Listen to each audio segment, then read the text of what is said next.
लवेश रामचंद्र जी यादव हमारे बीच में आ रहे हैं।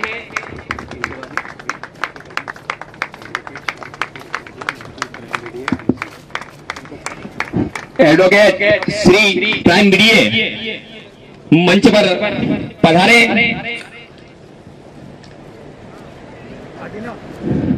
बहुत ही हर्ष की बात है। इसके बाद में हमारे रणजीत दातेर सर जी नेशनल प्राइम मीडिया, उनसे निवेदन करता हूं कि वो भी मंच पर पधारे।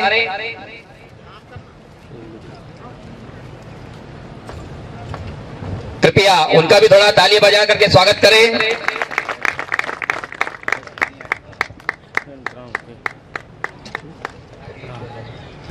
एमसल के senior BDA Ramesh ji Patil sir, उनसे भी निवेदन करता हूं कि वो मंच पर पधारे।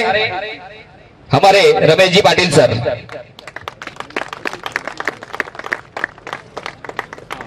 हमारे एमसीएल के prime BDA sir, senior BDA sir Bharat ji Panchani sir, उनसे भी निवेदन करता हूं कि वो मंच पर पधारे। बड़े ही हर्ष की बात है दोस्तों, हमारे जो इस पूरी टीम के खेवैया, हमारे हनुमान, हमारे इनको जितनी उपाधि दी जाए वो कम है। ऐसे हमारे कार्तिक जी रावल सर, इनके लिए जोरदार तालियां बजाई जाए। वो मंच पर उपस्थिति है। मैं हमारे गुरुदेव से निवेदन करता हूं और डॉक्टर साहब श्री लवेश जी यादव से निवेदन करता हूं कि कार्यक्रम की प्रथम बेला में दीप प्रज्वलित करके मां सरस्वती की वंदना करके और कार्यक्रम की शुरुआत करेंगे। तो हमारे सर और गुरुदेव दीप प्रज्वलित करके और मां का आशीर्वाद लेंगे। भी इस कार्यक्रम के साक्षी बने हैं। बहुत ही प्रयास के बाद में आप सभी के बीच में ये कार्यक्रम होने जा रहा है। पातु सरस्वती भगवती निशेषजाड्यापः वक्रतुंडो महाकाय सूर्यकोटि समप्रभ निर्विघ्नं कुरु मे देव सर्वकार्येषु सर्वदा। ध्यानमूलं गुरुमूर्ति, पूजामूलं गुरुपदं, मंत्रमूलं गुरुर्वाक्यं, मोक्षमूलं गुरुकृपा। ओम भद्रं कर्णेभिः शृणुयाम देवहितं जदायुः शतमिन्नु शरदो अन्तिदेवा जत्रानश्चक्राजरशन्तनूनां पुत्राशो जतपितरो भवन्ति मानो मध्या रीरिक्तायुर्गन्तोः अदितिर्ध्योरदितिरन्तरिक्षमदितिर्माता स पिता स पुत्राः विश्वे देवा अदितिः पञ्चजना अदितिर्जातमदितिर्जनित्वं माध्योः शान्तिरन्तरिक्षगुं शान्तिः पृथिवी शान्तिरापः शान्तिरोषधयः शान्तिः वनस्पतयः शान्तिर्विश्वे देवाः शान्तिर्ब्रह्म शान्तिः सर्वगुण शान्तिरेव शान्ति। बोले गजानंद भगवान की, अनंत बलवंत हनुमंत लाल की, द्वारकाधीश भगवान की, भारत मात की जय। धूपम अर्घयामि दीपकम च दर्शयामि। धूप दीप दिखा दीजिएगा सर। धूपम अर्घयामि दीपकम च दर्शयामि। धूप दीपांते नैवेद्यम निवेदयामि। प्रसाद हाथ लगा दीजिए। जाकर के श्री रामचंद्र जी की चरण पादुका का पूजन अर्चन करवा रहे हैं। तो यहाँ पर भी सर द्वारा रामचरण रामचंद्र भगवान की, देव भगवान की, भारत माता की जय। और हमारे डॉक्टर लवेश जी यादव का स्वागत करें। कृपया एक बार जोरदार तालियां बजाएं।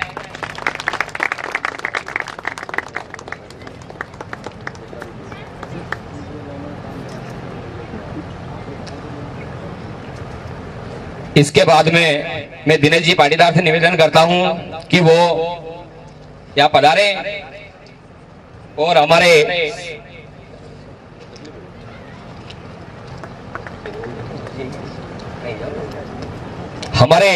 संतोष जी जोशी, हमारे भूतपूर्व विधायक, उनका स्वागत के लिए मैं श्री जगदीश जी तेजरा से निवेदन करता हूं।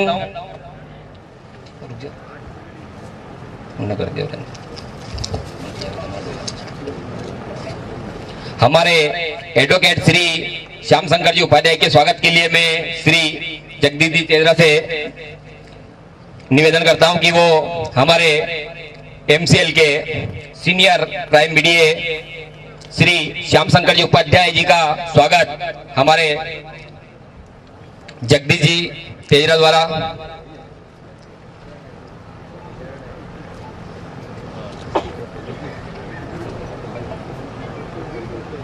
मैं मोहन पाटीदार से निवेदन करता हूं कि मंच पर पधारे हमारे Kartik ji Rawal sir, national senior prime BDA Shri Kartik ji Rawal sir के स्वागत के लिए मैं मोहन पाटीदार को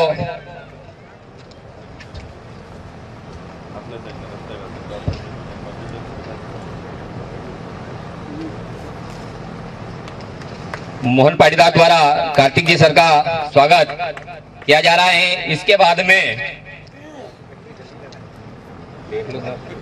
अभी तो चलना है आपको श्री रणजीत जी दातिर के स्वागत के लिए मैं धर्मेंद्र जी राजपूत, हमारे मनोज जी सर की टीम के एमईपी धर्मेंद्र जी राजपूत, मैं उनसे निवेदन करता हूं कि वो मंच पर पधारे। धर्मेंद्र जी राजपूत आरोलिया वाले।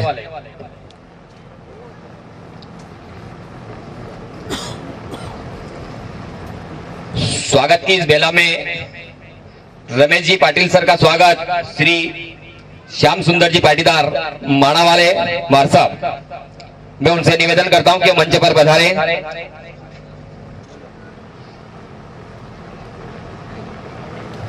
हमारे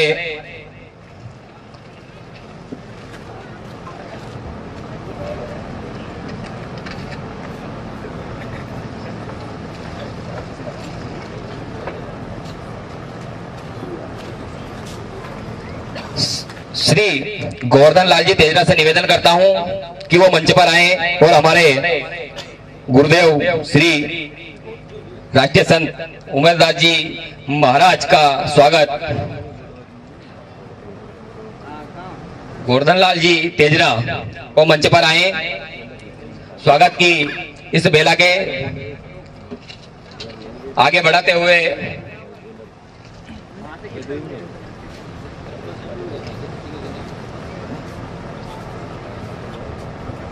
श्री भरत जी पांचाणी सर का स्वागत के लिए मैं नलखेड़ा तालुका के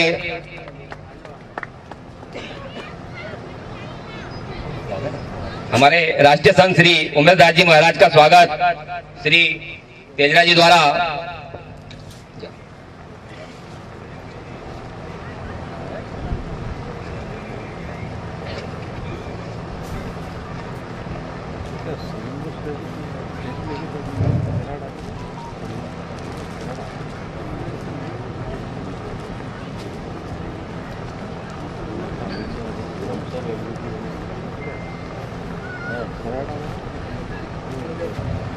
श्री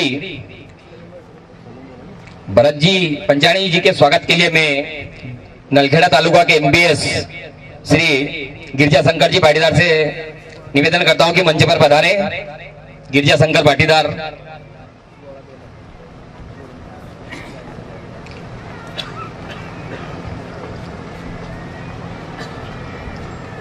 स्वागत की इसी बेला को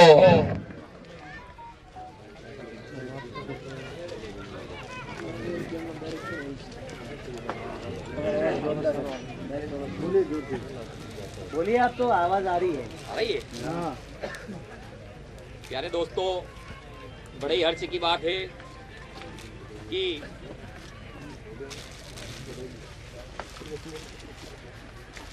स्वागत की इस बेला को माइक से दूर बोलो ना, वो बंद है। समापन की ओर ले जाते हुए मैं अगले कार्यक्रम के लिए हमारी कंपनी के द्वारा जिन व्यक्तियों को यहाँ पर अपॉइंट किया गया है, एमसीएल की ओर से जिनको यहाँ पर अपॉइंट किया गया है, उनको आज अपॉइंटमेंट लेटर यानी कि नियुक्ति पत्र प्रदान करने के लिए मैं अनिल जी मालवी, हमारे यहाँ के मुख्य ऑपरेटर है अनिल जी मालवी, मैं उनसे निवेदन करता हूँ कि मंच पर आए।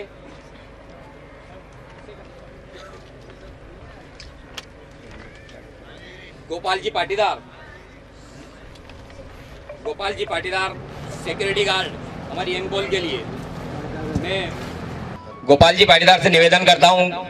मैं डॉक्टर हमारे एमसीएल के डायरेक्टर डॉक्टर लवेश जी रामचंद्र जी यादव सर से निवेदन करता हूं को उनको नियुक्ति पत्र यानी कि अपॉइंटमेंट लेटर प्रदान करें। जोरदार तालियां बजाएं। इसके बाद में गिरिराज जी बागरी उनसे निवेदन करता हूं कि सिक्योरिटी गार्ड के लिए उनको भी नियुक्ति पत्र प्रदान करना है। गिरिराज जी बागरी। इसके बाद में पीरूलाल जी मालवी क्लीनर, पीरूलाल जी मालवी अगर यहाँ हो तो मंच पर आए। इसके बाद में अशोक जी बैरागी, हमारे अनिल जी मालवी मुख्य ऑपरेटर आए हैं, उनको मैं डॉक्टर यादव सर से निवेदन करूंगा कि वो अनिल जी मालवी को नियुक्ति पत्र देकर के सभी जोरदार तालियां बजाएंगे। ये हमारे मुख्य ऑपरेटर है। इसके बाद में अशोक जी बैरागी वर्कर अगर यहाँ कहीं हो तो आए। अशोक जी बैरागी। इसके बाद में एमसीएल की ओर से एमकोल के चूल्हे पीरूलाल जी मालवी क्लीनर मंच पर आए और अपॉइंटमेंट लेटर पीरूलाल जी। इसकी कार्यक्रम को आगे बढ़ाते हुए एमकोल के चूल्हे में डॉक्टर साहब से निवेदन करूंगा, पीरूलाल जी मालवी जोरदार तालियां बजाएं।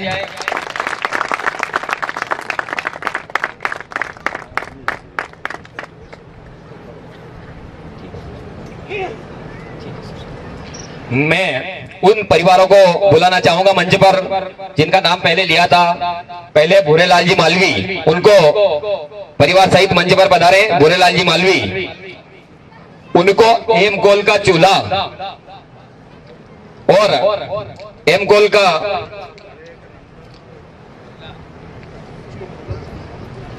एमकोल का चूल्हा उनको हमारे डॉक्टर श्री पीरूलाल जी मालवी, उसके बाद में भूरेलाल जी मालवी, इसके बाद में पीरूलाल जी मालवी, वो भी परिवार सहित मंच पर पधारे। जिसके बाद में दिलीप जी मालवी, वो भी परिवार सहित मंच पर पधारे। मेहरबान जी, वो भी हमारे भूरेलाल जी मालवी। मैं गुरुदेव से निवेदन करता हूं कि वो हमारे भूरेलाल जी मालवी और उनके परिवार को एमकोल का चूल्हा भेंट करें। बड़े ही हर्षी की बात है दोस्तों,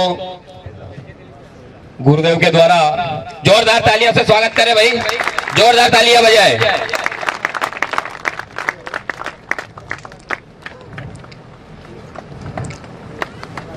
पीरूलाल जी मालवी, इसके बाद में दिलीप जी मालवी, मेहरबान जी और चांदमल जी पाटीदार। मैं पीरूलाल जी से निवेदन करता हूं कि वो परिवार सहित ऊपर आए। हमारे राष्ट्रीय संत उमेशदास जी महाराज से निवेदन करता हूं कि वो पीरूलाल जी मालवी उनके परिवार को एमकोल का चूल्हा, दोस्तों ये चूल्हा सिर्फ कोल से जलेगा, और जोरदार तालियां बजाए सभी, जोरदार। इसके बाद में दिलीप जी मालवी वो ऊपर आए और हमारे सम्मान्य श्री एमसीएल के डायरेक्टर श्री लवेश रामचंद्र जी यादव सर से निवेदन करता हूं कि वो दिलीप जी मालवी उनके परिवार को एमकोल का चूल्हा इस फैक्ट्री में बना हुआ कोल, हमने इस फैक्ट्री में जो कोल बनाया है वो और चूल्हा श्री दिलीप जी मालवी को उनके परिवार को डॉक्टर साहब द्वारा दिया जा रहा है। सभी जोरदार से तालियां बजाएं।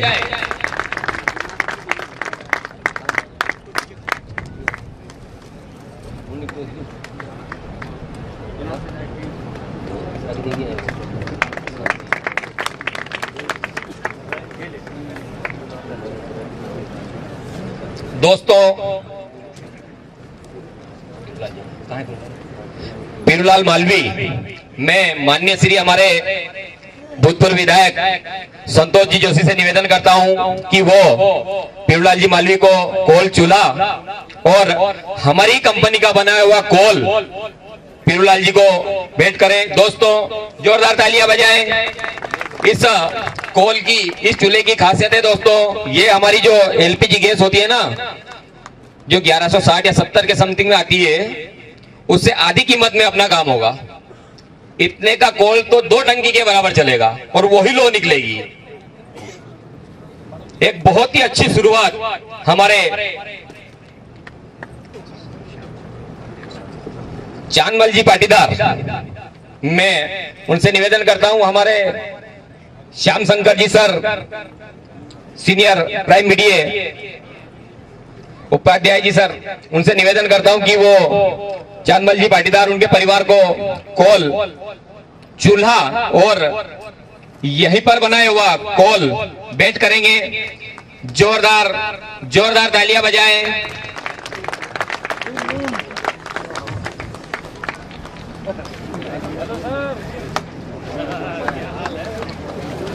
नियुक्ति पत्र के लिए मैं अशोक जी बैरागी को मंच पर बुलवाता हूं, जल्दी से जल्दी मंच पर बना रहे।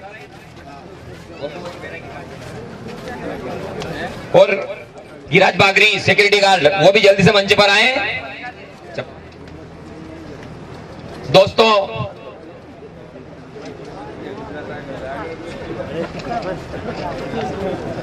कार्यक्रम को आगे बढ़ाते हुए जोरदार तालियों से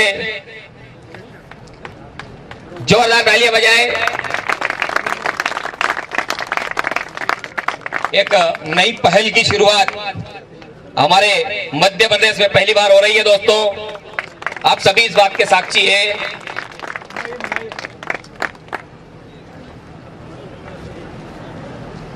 कार्यक्रम को आगे बढ़ाते हुए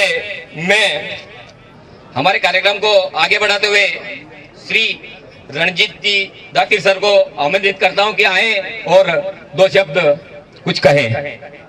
रणजीत जी दातिर सर, जोरदार स्वागत दोस्तों। नमस्कार नमस्कार। मध्य प्रदेश की भूमि की आवाज इतनी कमजोर नहीं हो सकती सर, फिर से एक बार ट्राई करता हूं। नमस्कार, जय श्री राम, जय एमसीएल।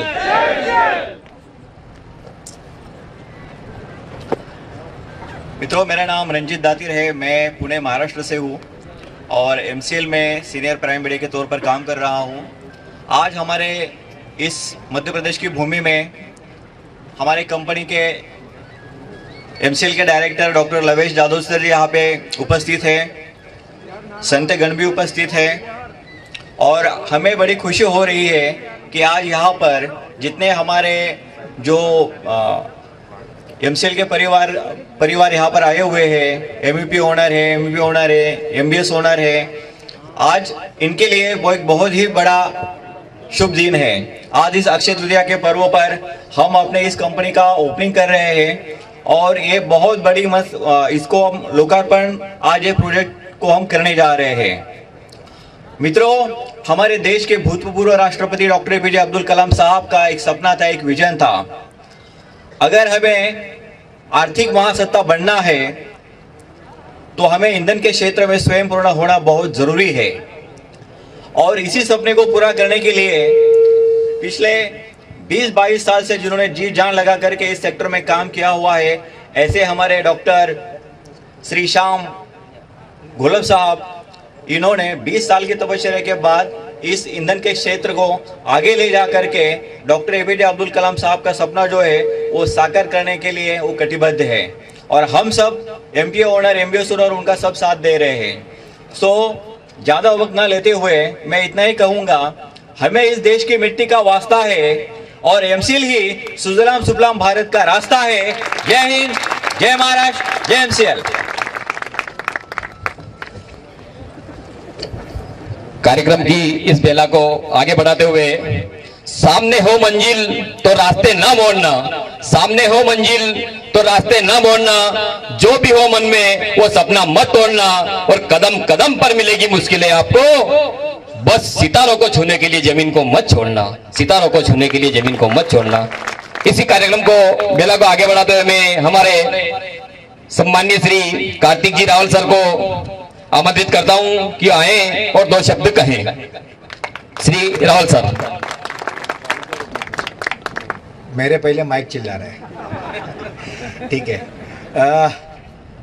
दातिर जी को मैंने कहा था कि सर आप 2-3 मिनट ही बोलना, मगर इन्होंने मुझे भी कह दिया कि आपको भी 2 मिनट ही बोलना है।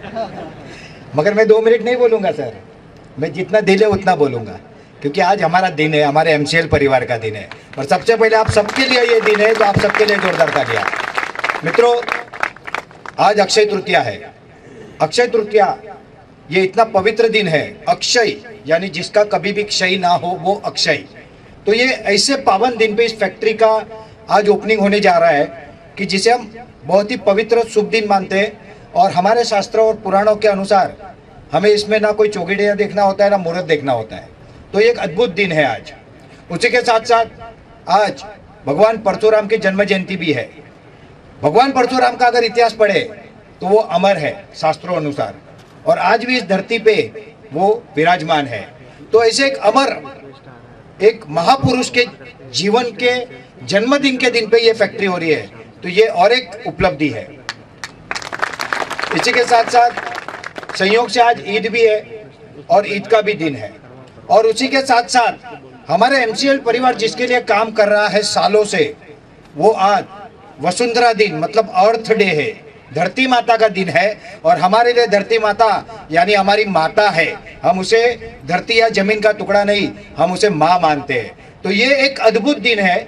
मगर इसके ऊपर मेरे लिए ये सोने पे सुहागे का दिन है, क्योंकि मेरे गुरुवर्य 12 साल पहले मेरी उनसे मुलाकात हुई थी और फिर मैंने उनसे मैंने उनको मतलब गुरु माना। और आज मेरे गुरु 1008 श्री श्री श्री रामेश्वर दास जी महाराज महामंडलेश्वर, जिनका एक आश्रम तो गुजरात के विरमगाम के पास है, मंडल में, जहाँ हमारी कुलदेवी है। और यहाँ पे तराना में उनका आश्रम है, जहाँ पे वो गादीपति है, बाल ब्रह्मचारी है, संत है। मगर मुझे अपने मित्र की तरह देखते हैं। मेरे लिए तो वो गुरु है, मगर वो मुझे हमेशा मित्र की तरह देखते हैं, बच्चे की तरह देखते हैं और मेरी हमेशा चिंता करते हैं। तो उनकी उपस्थिति में कार्यक्रम हो रहा है, ये मेरे लिए सोने पे सुहागा है। गुरु जी बहुत बहुत वंदन।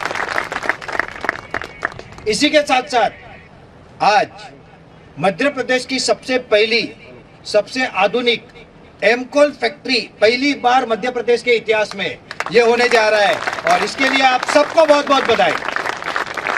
मित्रों, आगे का विषय रखने के पहले 2 मिनट में इस फैक्ट्री के बारे में आपको बताऊंगा, क्योंकि हो सकता है कि आप में से बहुत लोग अभी तक पता ना हो कि ये बायोकूल क्या है या ये फैक्ट्री क्या है। मित्रों, आमतौर पे हम कोयला घर पे भोजन बनाने के लिए यानी कुकिंग में करते हैं। अलग अलग प्रकार की इंडस्ट्री में यूज होता है, बर्नर के लिए टरबाइन बॉयलर्स के लिए, उसके अलावा थर्मल पावर प्लांट में यूज होता है बिजली के लिए। भारत सरकार ने एक नियम बनाया है, एक जीआर निकाला है कि हर थर्मल पावर प्लांट को पहले 5% था, अभी 10% करने जा रहे हैं, उतना बायोकोल लेना ही है। ये बायोकोल मतलब क्या, तो जो कोयला जमीन से हम निकालते हैं, खदानों से निकालते हैं, उस कोयले में सल्फर से लेके बाकी बहुत सारी अशुद्धियाँ होती है और उसके कारण बहुत बड़ी मात्रा में प्रदूषण होता है। उसको एडवांस करके नॉन टॉरिफाइड और टॉरिफाइड ऐसे 2 कोल बनाए जा सकते हैं बायोमास से। जैसे यहाँ पे आप देखोगे ये सरसों का भूसा पड़ा हुआ है, टन के टन है, ये हमारा रॉ मटेरियल है। इसके अलावा जो भी खेतों का वेस्ट है, बायो वेस्ट है, वो सारा रॉ मटेरियल चलता है, मगर वो जितनी पर्याप्त मात्रा में हमें आगे लगेगा उतना मिलने वाला नहीं है। तो एमसीएल ने एक आधुनिक विचार किया और वो विचार है हाथी घास यानी कि नेपियर ग्रास की खेती कराना। ये खेती गन्ने की तरह होती है, इसका स्टिक लगता है, एक बार लगाने के बाद 7 से 8 साल तक ये चलता है, फिर से बोना नहीं पड़ता और पहली बार कटिंग 3-4 महीने में फिर रेगुलर कटिंग मिलता है और प्रति एकड़ प्रति वर्ष कम से कम 300-400 टन तो प्रोडक्शन इसका आता ही आता है। ये आप आसपास में देख सकते हो, बहुत लोगों ने लगाया यहाँ पे।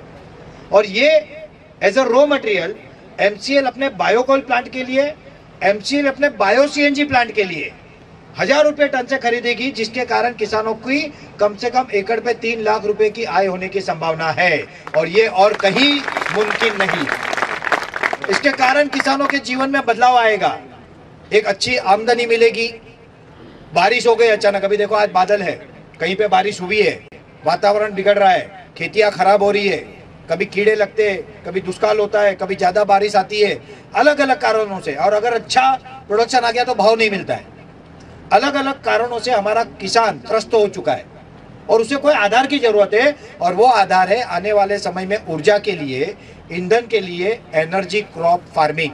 और इसमें भी प्रमुख जो होगा वो होगा हाथी घास यानी नेपियर ग्रास।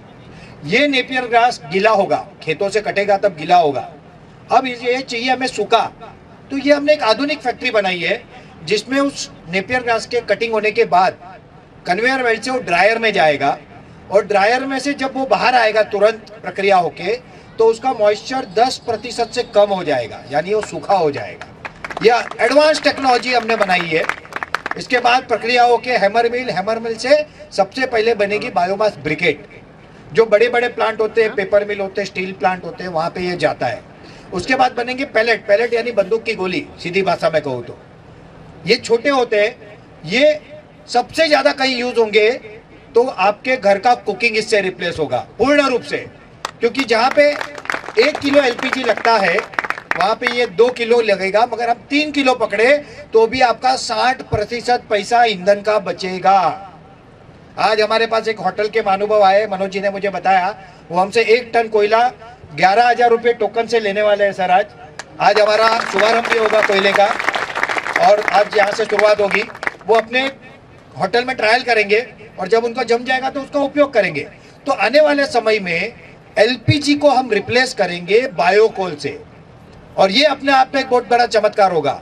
समझो कोई बड़ी होटल है, उसको 10 सिलेंडर दिन के लगते हैं, एक सिलेंडर कम से कम 2100-2200 रुपए का है, 10,000 रुपए का उसको एक दिन में गैस लगता है। वहां पे ये 5,000 रुपए का भी नहीं लगेगा और अगर 5,000 रुपए का दिन का सेविंग हुआ तो महीने का 1.5 लाख रुपया तो ऐसे ही सेविंग होगा। और ये घर में भी होगा। आज घर में भी सिलेंडर 1100-1200 रुपए से 350 आता है, तो वहां पे भी 500-600 रुपए में, यानी आप सबके पैसे तो बचेंगे ही बचेंगे, मगर उसके ऊपर जो एमसीएल का मुख्य उद्देश्य है, जो समय की जरूरत है, जो ये पर्यावरणीय असंतुलन को बचाने के लिए जरूरी है, ग्लोबल वार्मिंग का प्रॉब्लम को दूर करने के लिए जिस चीज की जरूरत है वो है प्रदूषण। इस प्रदूषण को भी ये कोयला दूर करेगा और ये अपने आप में एक चमत्कार होगा मित्रों। और आज इस फैक्ट्री का उद्घाटन करने जा रहे हैं, मगर एक फैक्ट्री लगाना एमसीएल का लक्ष्य नहीं है। आज भारत के अलग अलग राज्यों में, अलग अलग तहसीलों में अराउंड 14 फैक्ट्री का लोकार्पण हो रहा है एमसीएल के द्वारा। ये भी दुनिया के इतिहास में पहली बार हो रहा है। आज के दिन 100 फैक्ट्री का काम चल रहा है जो आने वाले 3-4 महीने में ऑपरेशनल होगी और भारत की नहीं दुनिया की सबसे बड़ी बायोकोल बनाने वाली कंपनी ये आपकी अपनी एमसीएल होगी। ये होने जा रहा है। एक दिन में 7,500 टन बायोकोल बनाने वाली अगर कोई कंपनी दुनिया में होगी तो एमसीएल होगी। ये चमत्कार आप लोगों के माध्यम से आज हो रहा है मित्रों, और इसके कारण सबसे बड़ा फायदा किसको होगा? तो धरती माता को, प्रकृति को, क्योंकि आज धरती माता का ही दिन है, अर्थ डे है। और उसके साथ साथ किसानों को होगा, क्योंकि रॉ मटेरियल का पैसा सबसे पहले किसानों के घर में जाएगा।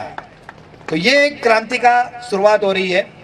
अगर मोहन भदौरिया तहसील की मैं बात करूं तो ये क्रांति की शुरुआत 16 अप्रैल 2020 को हुई थी, जो आज आप उसका फल देख रहे हो। 16 अप्रैल 2020 यानी मुंबई में वो दिन था जब सेक्शन 144 लगा था कोरोना के कारण, और दादर ऑफिस के बाहर बसें खड़ी थी 2, और हम कोलाड प्लांट जाने थे। तभी पहली बार मनोज पाटीदार जी वहाँ आए थे, बराबर, और वो हमारे साथ प्लांट पे चले थे। 2 बसें थी, क्योंकि वो कोरोना का जो जस्ट शुरुआती थी, पता भी नहीं था कि क्या होगा, उसके कारण एक बस खाली हुई और एक बस में आधी भरी गई। उस आधी भरी बस में एक व्यक्ति थे, मनोज पाटीदार जी। उन्होंने वो देखा, आके समझा। हमारी तभी छोटी सी ऑफिस थी, एमसीएल की 3-3 ऑफिस है दादर में बड़ी बड़ी, तभी एक छोटी सी ऑफिस से काम करते थे। और हमारे डॉक्टर शाम सर कभी दिखावे पे विश्वास नहीं करते। वो हमेशा कहते हैं कि हमको दिखने वाले लोग नहीं चाहिए, जिनको दूरदृष्टि है ना, वो लोग चाहिए, विजनरी लोग चाहिए। छत्रपति शिवाजी महाराज, झांसी की रानी, महाराणा प्रताप के वंशज चाहिए हमको, वो सोच वाले लोग चाहिए। सरदार वल्लभ भाई पटेल की सोच वाले लोग चाहिए। तो हम दिखावा नहीं करते थे, आज भी नहीं करते। बहुत बार मुझे लोग बोलते फैक्ट्री दिखाओ, हम बोलते नहीं दिखाते। वो बोलते हम नहीं करेंगे, मतलब आज ही जाओ, कल क्यों जाते हो? तो हमारी पॉलिसी स्ट्रेटेजी अलग है। तो तब उस ऑफिस में मनोज जी आए थे, और सब होने के बाद मनोज जी बोला सर मैं जाता हूँ, और ये मोहन भदौरिया मेरी तहसील है, मुझे ये करनी है। तो वो गए, और 2 दिन बाद उन्होंने उनकी जॉइंट वेंचर फी ट्रांसफ़र की। और आज आप लोग को ये जो एक गिफ्ट मिल रहा है, उसके हकदार मनोज पाटीदार जी, उनके लिए जोरदार तालियां होनी चाहिए। मैं देख रहा हूँ उनकी आंखें नम हो रही है, और होनी भी चाहिए, क्योंकि ये संघर्ष है। बहुत सारी पीड़ा उन्होंने देखी है इस संघर्ष में, बहुत अप डाउन देखे, बहुत अच्छे बुरे शब्द सुने हैं, और तब जाके यहाँ पे पहुँचे, ऐसे ही नहीं पहुँचे वो। और उनके साथ साथ मेरी आंखें भी नम हो रही है, क्योंकि हमने भी वैसा ही संघर्ष किया है। तो मनोज पाटीदार जी के लिए फिर से एक बार जोरदार तालियां। और सिर्फ मनोज पाटीदार जी नहीं, उनके साथ उनकी टीम, उनसे कंधे से कंधा मिला के जो लोग चले, विशेष रूप से हमारे जोशी जी, क्योंकि मैं जब पहले 3 बार आया हूँ, हर बार जोशी जी मिले, उन्होंने मार्गदर्शन किया है, हर बार साथ में खड़े रहे। जोशी जी के लिए भी जोरदार तालियां। और उसी के साथ साथ जो टीम, मोहन भदौरिया की टीम, आसपास के लोग, जिन्होंने इसको मूर्ति रूप देने के लिए, इसको साकार करने के लिए संघर्ष किया है। कितनों के तो नाम भी मुझे पता नहीं, चेहरे भी मुझे पता नहीं, मगर उनका भी यहाँ पे रोल है। उन्होंने भी अपना पसीना बहाया, उन सबके लिए भी जोरदार तालियां। पहले लोग कहते थे सर आप बातें करते हो, फैक्ट्री कुछ लगाते नहीं, आप लगाने वाले हो भी नहीं। हम बोलते थे सही कह रहे हो आप, 2 साल बाद मिलना, बात करेंगे।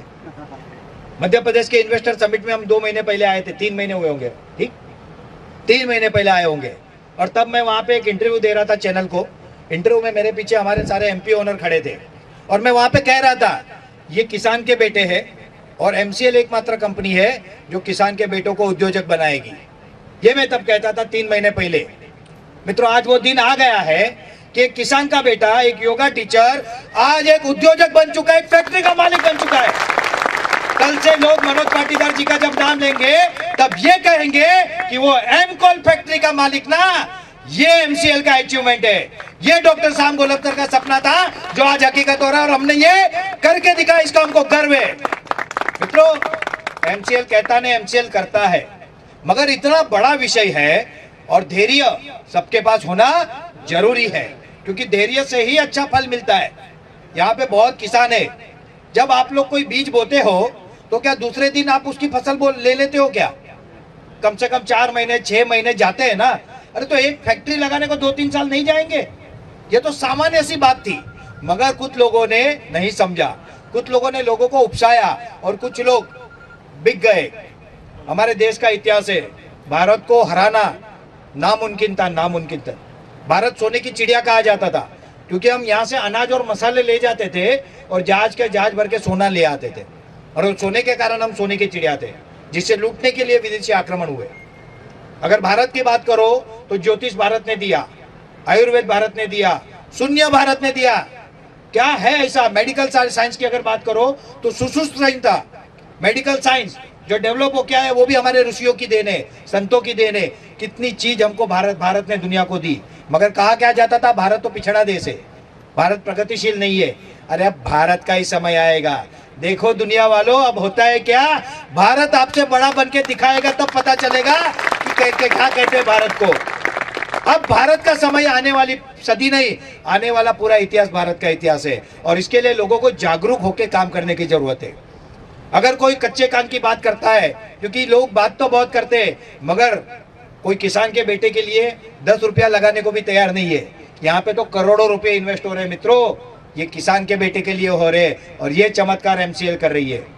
आज मुझे एक्चुअली कुछ नहीं कहना था, मगर फिर भी मैंने कहा, क्योंकि आज कहने का दिन है ही नहीं, आज दिखाने का दिन है। आज सब दुनिया देखेगी, आप लोग देख रहे हो, दुनिया देखेगी। अभी आने वाले 15-20 दिन में इस तरह से ये फैक्ट्री पूर्ण रूप से तैयार हो जाएगी कि वो देखने दूर दूर से लोग आएंगे, सरकारी अधिकारी आएंगे, मंत्रीगण आएंगे। और ये मेरे शब्द है ना, मैं वही इंसान हूँ जिसने कोरोना के पहले कहा था, कोरोना से डरो ना, जो सोचेगा वो रह जाएगा। कोरोना के पहले हमारे 100 तालुके थे, कोरोना खत्म होते होते हम 1000 तालुके, तो जो रह गया वो अब मांग रहे, कहां से दे, हमने दे दिया।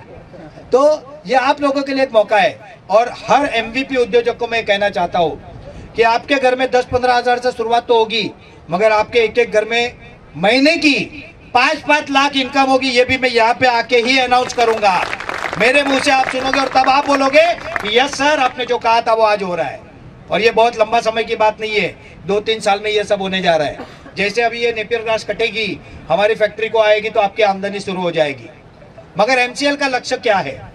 एमसीएल का लक्ष्य प्रदूषण मुक्त भारत नहीं, पूरा विश्व करना है। हम प्रदूषण मुक्त ईंधन बना रहे, बायो सीएनजी, बायो कोल बना रहे, उसके साथ साथ हम एक काम कर रहे, वो है ऑर्गेनिक खेती। मित्रों, आज जाने अनजाने में हम केमिकल खा रहे और खिला रहे, पैसे देके जहर ले रहे, और किसान को पता है, मगर मजबूरी होने के कारण वो भी उसी पे चल रहे हैं। इन किसानों को ऑर्गेनिक खेती के लिए ट्रेनिंग देना, ऑर्गेनिक फर्टिलाइजर, पेस्टिसाइड देने, ऑर्गेनिक बीज देने, वो प्रोडक्ट खरीदना और उसको प्रोसेस करके मार्केट दिलाना, ये काम एमसीएल हर एमवीपी और तालुका उद्योजक के माध्यम से करने जा रही है। इसमें हमारे चैनल पार्टनरों का भी बहुत महत्वपूर्ण रोल है, और उनकी भी जगह और उनका भी ध्यान इसमें रखा गया है। मित्रों, यहाँ पे बहुत सारे लोग बैठे हैं, पीछे मेरी माता बहनें बैठी है, महिलाएं बैठी है। हम लोग बहुत सारे साबुन घर में यूज करते हैं, आमतौर पे महिला ही उसे लाती है। पियर्स साबुन, ये कौन सी कंपनी बनाती है, कोई बताएगा? कौन सा? हिमालय ने, हिंदुस्तान लीवर। अच्छा, डव साबुन कौन बनाता है? बढ़िया। लक्स साबुन, अरे साबुन बनाने में कोई रॉकेट साइंस है क्या? इससे अच्छे साबुन तो मेरी माताएं बहनें गांव में बनाती है, मगर वो कंपनी अरबों खरबों कमा रही है, जिनको रॉ मटेरियल किसान का बेटा दे रहा है। किसान तकलीफ में है, उसी के रॉ मटेरियल से जो प्रोडक्ट बन रहे हैं, वो कंपनी 1 लाख करोड़, 2 लाख करोड़, 5 लाख करोड़ की है। ऐसा क्यों? इसका एकमात्र कारण है, किसान के पास होल्डिंग पावर नहीं है, किसान के पास प्रोसेसिंग की टेक्नोलॉजी नहीं है, और किसान के पास मार्केटिंग करने की क्षमता नहीं है। ये सारी व्यवस्था एमसीएल करेगी, और किसान के घर में मैक्सिमम इनकम आए, ये काम एमसीएल करने जा रही है। हमने फैक्ट्रियों का उद्घाटन तो कर ही दिया है, अब आने वाली घोषणा भी कर देता हूं। आने वाले 6 महीने के अंदर एमसीएल 50 से अधिक इको फ्रेंडली प्रोडक्ट लॉन्च करने जा रही है, और इसके कारण आने वाले 1 से 3 साल में हर तालुका में 3000 करोड़ से अधिक का टर्नओवर होगा, और ये पैसा भी मैक्सिमम हमारे किसान के घर में जाएगा, और मेरा भारत फिर से सुजलाम सुफलाम होगा, महान होगा, विश्व गुरु होगा। और इसके लिए मैं पूरे एमसीएल परिवार को, एमसीएल के डायरेक्टर को, एमसीएल की टीम को, और जिन जिनका इनको आशीर्वाद मिला इस मिशन को, इन सबको बहुत बहुत धन्यवाद देता हूँ, नमन करता हूँ, वंदन करता हूँ, और मेरी वाणी को विराम देता हूँ। जय हिंद, जय भारत, धन्यवाद। बहुत ही बढ़िया बात बताई है हमारे कार्तिक जी रावल सर ने, जो कि नेशनल सीनियर प्राइम बीडीए है एमसीएल के। किसानों के बारे में भी बहुत अच्छा बताया है।